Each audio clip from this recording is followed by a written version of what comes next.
Are you making $200,000 and living? Okay, hold on. Are you making $200,000 a year and living paycheck to paycheck? It's easy to believe that someone making an income in the six figures either is or will eventually be wealthy. On the surface, they could look the part. The big house, the brand new luxury car, the recent trips to Europe and Asia. However, data tells a very different story. According to a Lending Club survey, roughly half of those making between $100,000 and $200,000 and a quarter of those making over $200,000 say that they are living paycheck to paycheck. Now, if you're making over $200,000 a year and living paycheck to paycheck, that raises some eyebrows. How could this be? Why are they struggling? In fact, there is something wrong, and in this video, I'll show you how to stay away from these money traps. Hi, Eric Martel here. In case you don't know me yet, I am an entrepreneur and real estate investor. I founded Martel Turnkey and Flip System, and these companies have flipped over 1,000 single-family rentals worth about $125 million. I actually sold my house to accelerate my growth and dedicate myself entirely to my investments. I believe that everyone's number one goal should be to achieve financial freedom in order to be ready for imminent changes in the economy and the workforce. If you like my content, make sure you like and subscribe. If you're making six figures and you're living paycheck to paycheck, there is a problem. Maybe you don't think it applies to you, but I was exactly in that boat 10 years ago. I was an independent consultant, and at the top of my career, I was making $150 an hour, which turned out to be around $250,000 a year. I was netting $180K, about $15K a month. Most of my clients are in the high-tech sector, and since they were in Silicon Valley, I chose to live in San Francisco Bay Area. Made sense, right? I had an expensive house, not a luxury house, and just expensive. 2 cars, kids in college. The cost of ownership of the house was about $6K, like $4K for mortgage, $1K for insurance, another $1,000 in property taxes a month. $2,000 in car expenses, $2,000 towards college, restaurant and groceries, about $4,000 a month, miscellaneous stuff like $1,000, right? Living paycheck to paycheck. I know exactly what that was. And this is why in this video, I'm going to give you 7 reasons why so many high earners are living paycheck to paycheck and not able to build enough passive income to reach financial freedom, which should be your number one goal. The number one reason why so many high earners are still living paycheck to paycheck is that they are failing to convert their high income into assets that either produce additional income or grow their net worth. As Robert Kiyosaki said, rich people acquire assets and the poor and the middle class acquire liabilities that they think are assets. Examples of assets could be index funds that appreciate, real estate properties that generate cash flow, and businesses that generate profit. The issue is that instead of converting their hard-earned income into assets,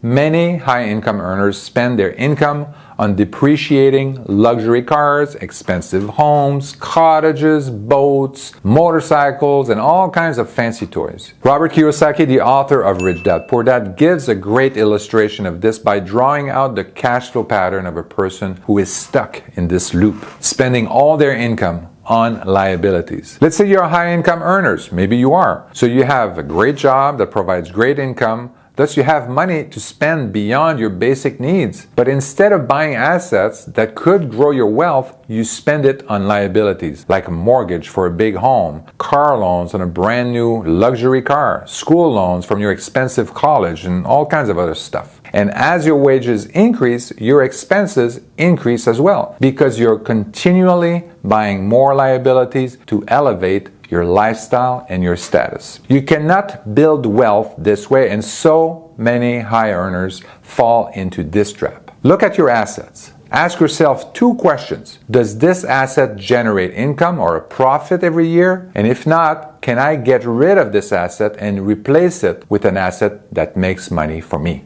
The number 2 reason why so many high earners are still living paycheck to paycheck is that they are still paying off their student debt. The thing is, high income doesn't just fall in our laps. Companies are willing to pay you high income because you're providing a certain value.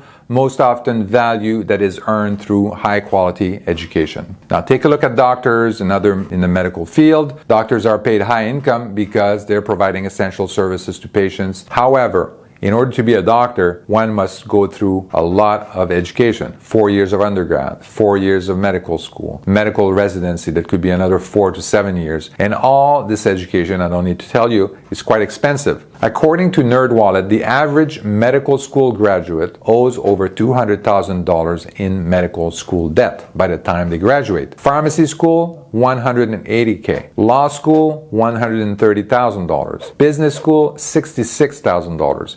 And dental school graduates, over $300,000. Now imagine starting out your career with these ridiculous amounts of student debt and you haven't even started your retirement account, bought a home, or even had kids. So before taking on student debt, consider the cost of education as an investment. What would be the return on that investment? Is that investment in money and time really worth it? So consider your options. Let's say you want to be a software developer. You have two choices. You can go to university, become a software engineer for $200,000, but you can also go to a community college for $30,000 and do software development. Of course, if you want to be a doctor or a dentist, you have no choice. You have to go to a university, but which university is better for you? Which one is a better investment? So students are drawn to the prestigious school and they pay a hefty price for that. Sometimes twice or even 3 times as much money than an average school. How successful are the students who spend that extra money on these prestigious schools? Well, Malcolm Gladwell addresses the differences between top-tier universities and what might be considered an average university in his book titled Outliers. Specifically, he discusses how attending the most prestigious universities isn't always the most advantageous path for every student. One of the key points Gladwell makes is regarding the big fish, little pond effect. He argues that being a big fish in a little pond, meaning a top student at a less prestigious university, can be more beneficial than being a small fish in a big pond, like an average student in a highly prestigious university. He suggests that students who attend top-tier universities but are in the lower or even middle ranks of their class might face challenges and competition that could lead to lower self-esteem and a higher likelihood of dropping out, compared to if they attended a less prestigious university where they could excel. Gladwell also discusses the success rate of graduates from different types of university, suggesting that prestige of the university might not be as crucial to one's ultimate success in their career as is often assumed. The implication is that individual determination, skill, and opportunity can play a more significant role in career success than merely the status of the university one attends. The third reason why so many high earners are not wealthy is that most high income earners are highly concentrated around major metropolitan area, also known as high cost of living areas. Think of big cities like New York, San Francisco, Los Angeles, Chicago, Boston. Most often this is because these are where many opportunities are. If you want to work in tech, you likely need to move to San Francisco, Silicon Valley, just like I did. If you want to work in finance, it's really hard to avoid New York City. And if you want to work in film and video production, there's no better place than Los Angeles. However, there is a cost to living in these areas, and generally it takes a lot more money to support a comfortable lifestyle in San Francisco compared to a lower cost of living area. According to data from Rent Cafe, the typical living cost in San Francisco is 79% higher than the national average. Utility bills 32% higher than the rest of the country. Food costs 31% higher. Transportation costs 38% higher. So if you're a high income earner, think hard about where you want to live. If your high income is directly tied to your location, it might be hard to relocate. However, if there's some flexibility, you can really do wonders to your saving rates just by relocating to a lower cost of living area. So what should you do? Consider living where it makes the most sense for you, not just for your finances, but also for your quality of life. Imagine if you spent only 30% of your income on housing and you were able to invest 10% every year. Imagine if you were able to commute 30 minutes a day instead of 2 hours a day. You would have less stress and be able to spend more time with friends and family. Isn't that the goal after all? The number 4 reason why so many high earners are still living paycheck to paycheck is that many are saddled with huge home mortgage. Now, this is not just about living in a city with a high cost of living, like I mentioned in number 3. This is about buying the big house. Staying with the San Francisco example, so according to the latest Redfin report, the median home price in San Francisco is about $1.3 million.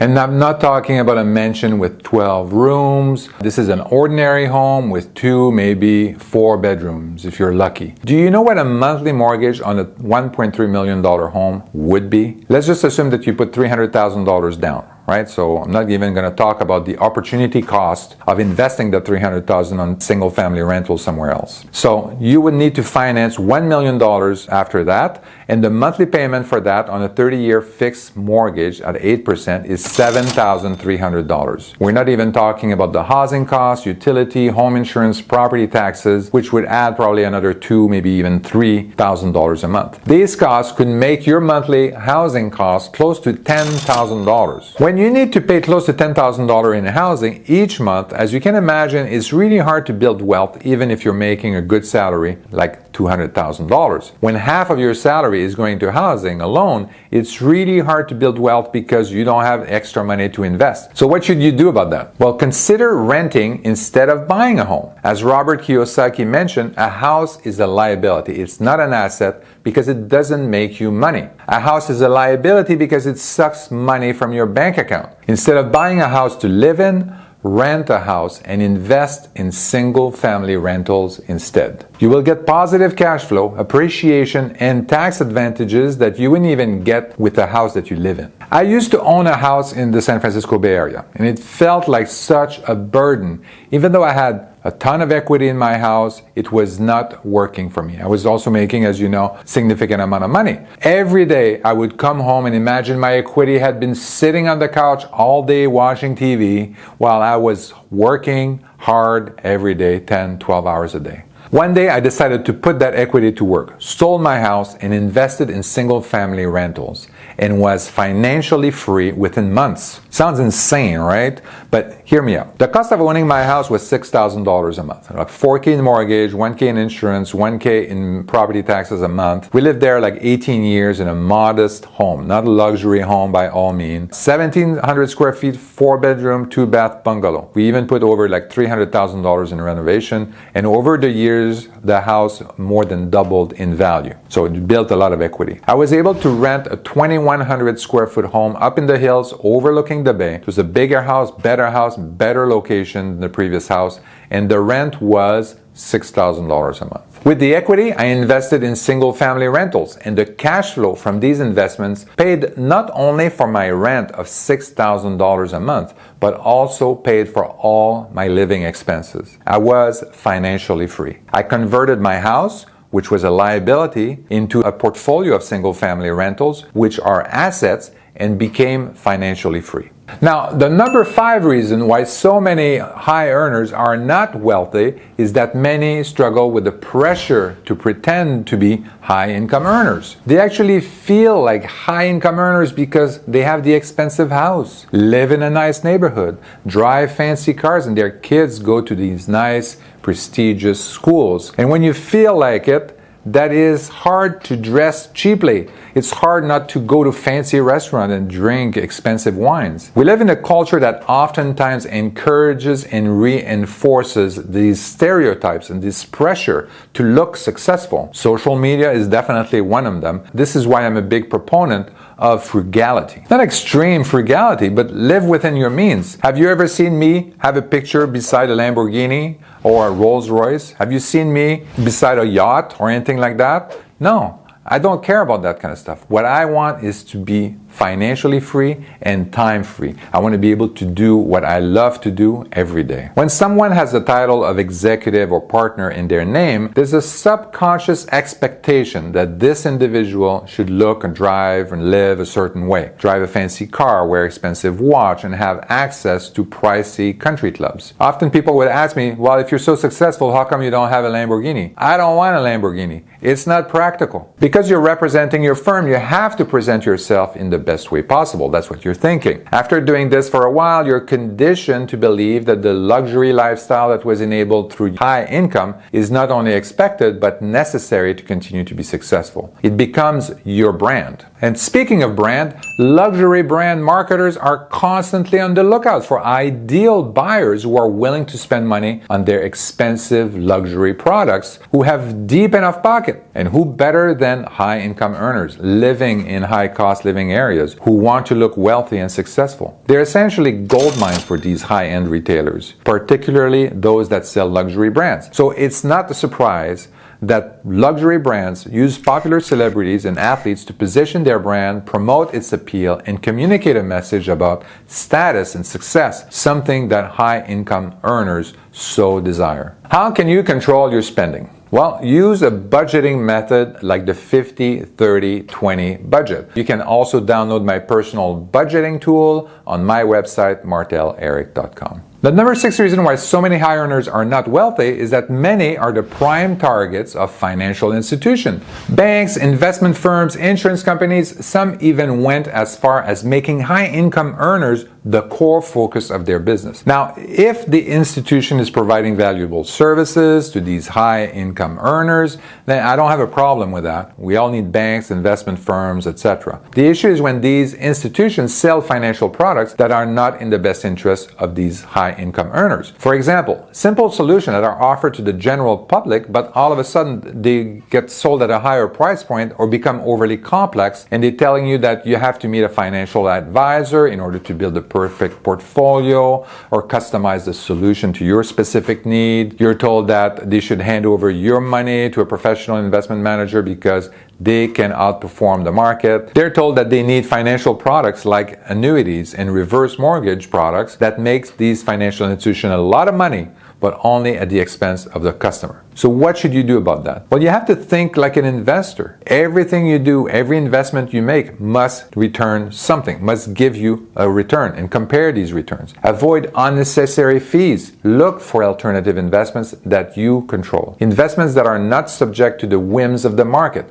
Become a good financial shopper. The number 7 reason why so many high earners are not wealthy is because high income means high tax bracket. In America, we have what is commonly called the progressive tax system. A progressive tax involves a tax rate that increases as taxable income increases. Think of it as a set of stairs, where each step represents a slice of taxable income. The government imposes lower tax rate on the lower steps and higher tax rates as you get higher up the stairs. As I mentioned earlier, at the top of my career, I was an independent consultant. I was making $250,000 a year, and I had to pay about $70,000 to $80,000 in taxes a year. That's a third of my income, and part of it was because I lived in California, which is the highest state income tax in the country. The question is, how do you reduce your taxes so that you pay less in taxes? Some ways, such as retirement accounts, are heavily advertised. I think that 401ks and IRAs are useful in some very specific scenarios, and that is if you have 100% employer contribution matching, or if under no circumstance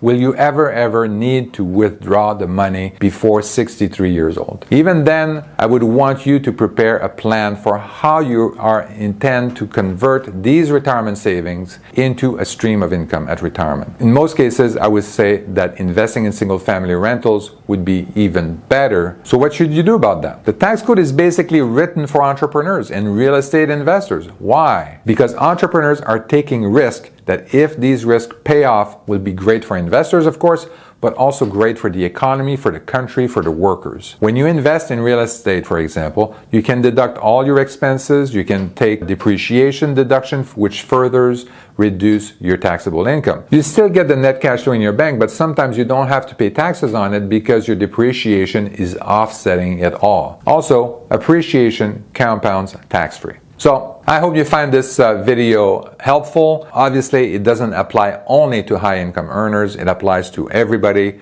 but especially I found that absolutely astounding that so many high-income earners were not able to break free and be financially free and build wealth. If you find this video helpful, if you like the content, make sure you subscribe to my channel and like this video. Thank you.